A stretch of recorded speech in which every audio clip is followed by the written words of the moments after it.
Hello, you're watching Ellie from Ellymentry Papercrafting. I'm an independent Stampin' Up demonstrator here in the UK. So I had an idea last week about using autumn colours to make just a very simple design with maybe some gold. So I'm going to use this leaf from Forever Fern, the actual fern from Nature's Prints. This one is just fantastic. From Eden's Garden, I'm using this one. And from Merriest Moments, this one. And then from Uniquely Artistic is this one. And I've chosen them because they've all got like a curve in them. And that's what I'm looking for with this design. So let's get started. So I'm going with the fern first, which is from Nature's Prints. And I'm using soft suede.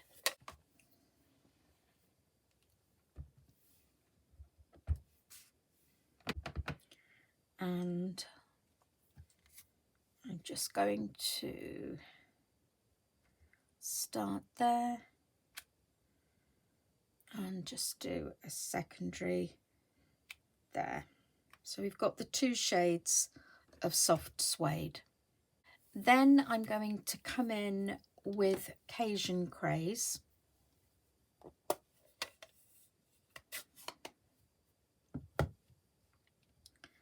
And using this one, which is the one from Uniquely Artistic.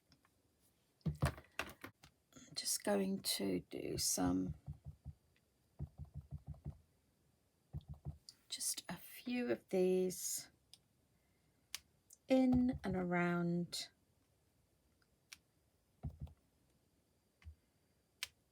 those. So you've got the couple of different tones there. I'm bringing in the Early Espresso.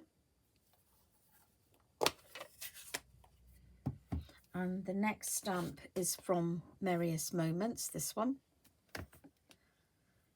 And we're going to stamp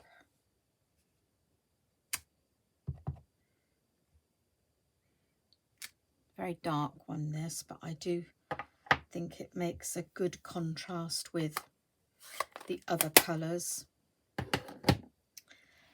And then I'm just going to clean off the one I used from Uniquely Artistic, because I'm now going to use it with Pumpkin Pie, which is the lovely bright orange.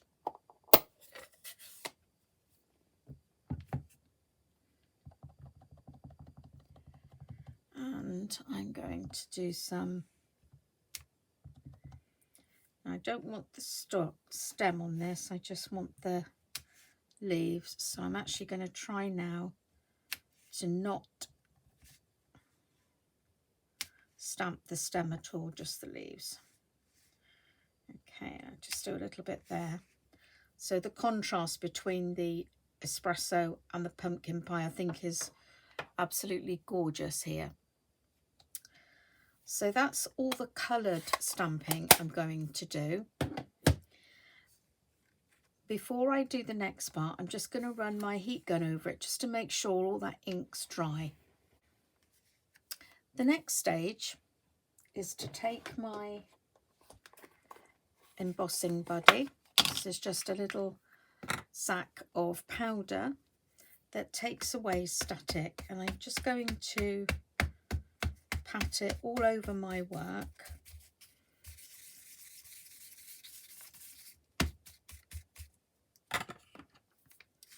Before I stamp again with some more leaf stamps. Now I'm going to clean this one off again. I do like this one. I use this one quite a lot. So I'm going to use that one from Eden's Garden, and then this one from Forever Fern.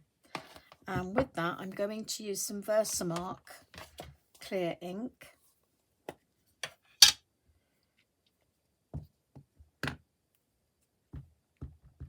And with the big leaf, coming in here.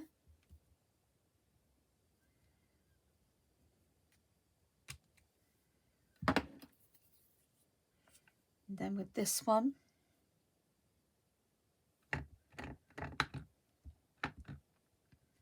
coming round to the left here. And then I'm going to just ink the top of this one up to come out there. And then with this one,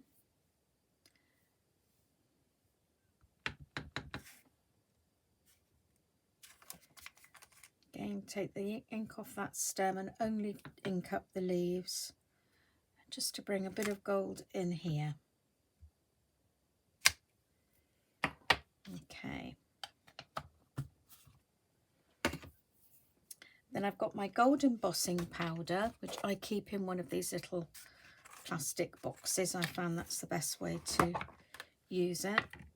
And then if I just tip it all up that end, I can take the spoon, the handle of the spoon. And even though I am going to be careful to get it into the pot, some of it might spill over onto the side. So if I just put that piece of folded card underneath, if it any does come out over the sides, it will go onto that card.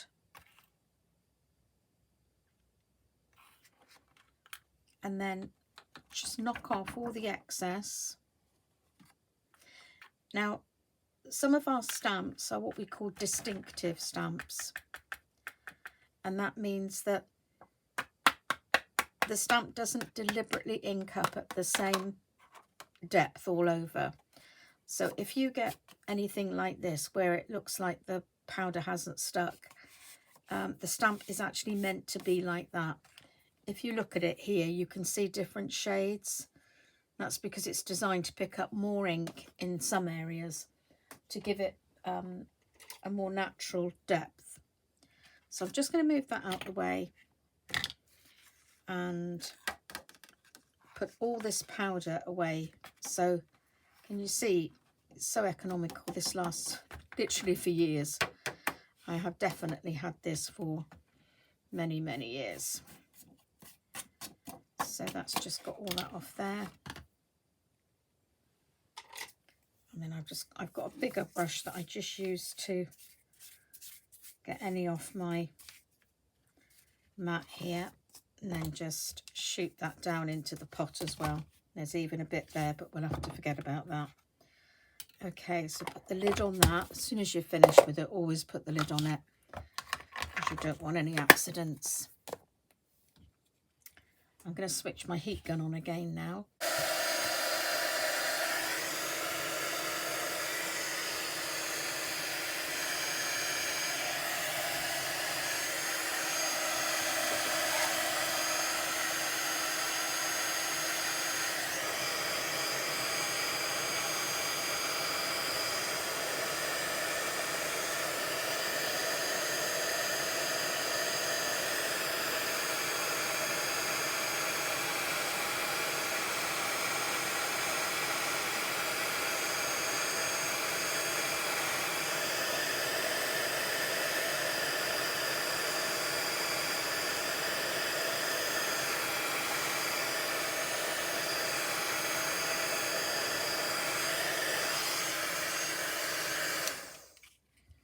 So that's my autumnal arrangement. I think the gold really gives that a lift.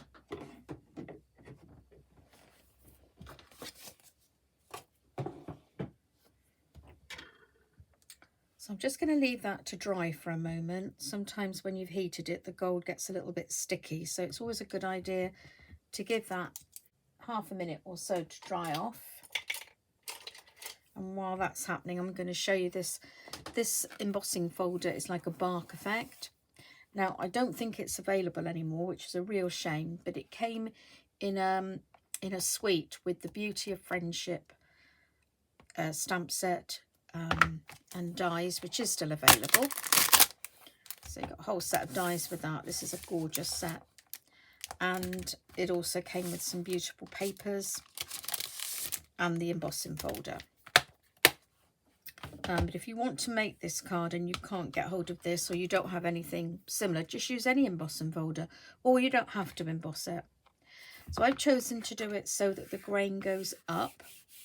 I thought that would look better. So I'm just going to get this embossed and then I'll be back with you. So that's come out beautifully. I think that's really, really enhanced that one. I'm actually thinking, now that I've done this card, it might have looked better if I'd stamped onto Very Vanilla with the autumn colours, but I still like it in the white. So I've cut a mat in the Early Espresso, and I've cut that to be just 1/8 of an inch bigger than my white cardstock, and that gives us a tiny little 1/16 of an inch border, which I think really gives that a bit of an edge when I put it onto my Cajun Craze card base.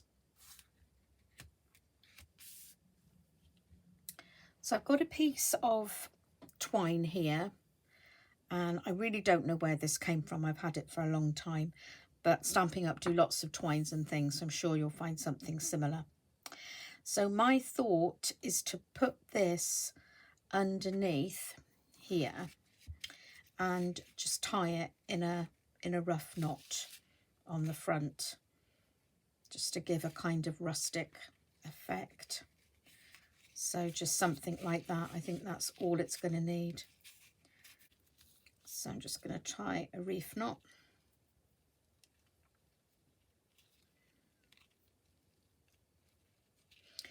Knots and bows are always a little bit tricky to do on camera, because if you don't take your time, you end up with risking buckling your paper or something, but I think that will be fine. So if I just take the ends off of that, perhaps like so, and I think that looks, yeah, I'll fiddle about with it a bit once it's mounted. So I'm going to pop some tear and tape, or double-sided tape, whatever you call it. I know everyone calls it something different, but it's tear and tape in our Stampin' Up catalogue. I always think it looks better if things are slightly off centre rather than bang in the middle. Sometimes that looks a bit, I don't know what the word is, twee maybe. So I don't know where that birthday came from, but little surprise, isn't it? Okay, so that'll just anchor that twine in the right place. And I think I will actually carry on and use the tear and tape to go all the way around the outside with this one.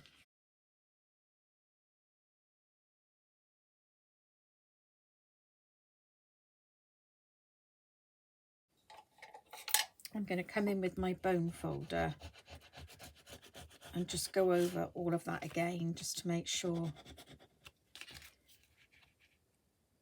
it really is stuck down.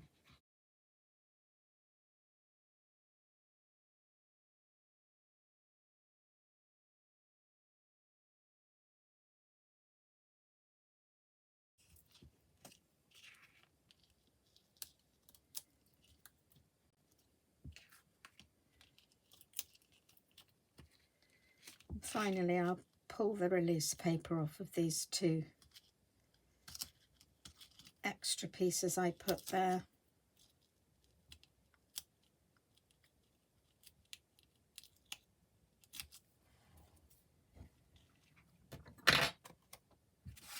Now, when you've done a really tiny border, do take your time making sure that you get it as near as you can, because the smaller the border, the more it will show up if it isn't right.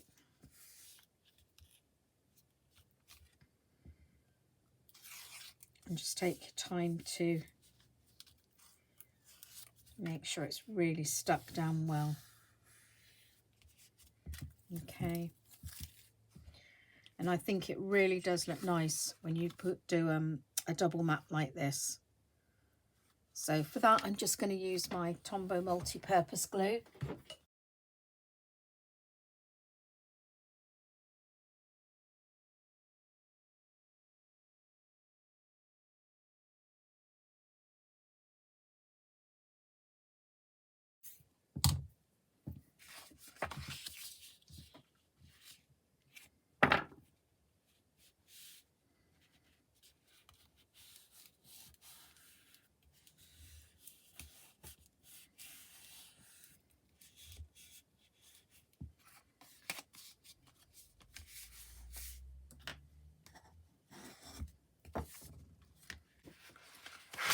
Now for embellishments, I've got these Pebbles enamel shapes, which I know they have been retired, but if you've got something in your stash like this, I think they'd look really good on here.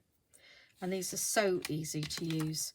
You simply just peel them from the background and then apply them to wherever you think they're going to look good. And they are beautifully kind of see-through, but they've got different shades of colour in them. And if you look through, you can actually see the embossing through them, which I think looks really, really great. I'm not going to add a greeting to this card just now because I'm not sure what occasion I would use it for. It's going to go in my stash for that time when I just need a card for someone quickly and I can just pull it out.